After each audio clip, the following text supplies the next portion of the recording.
Dito po kami sa DAET. Yan, at yung mga leaders natin. Yan, ginamitan po ng Firmax. Yan, si Marcel from DAET. Yan, si Sir from DAET.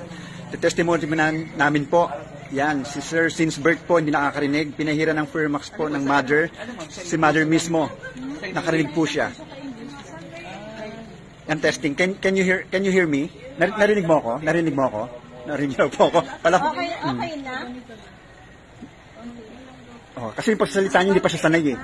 Hindi siya sanay nagsasalita eh. Hanggang mahasa mamang ano niya, language niya rin. Kasi training din yan. Training din sa pagsalita.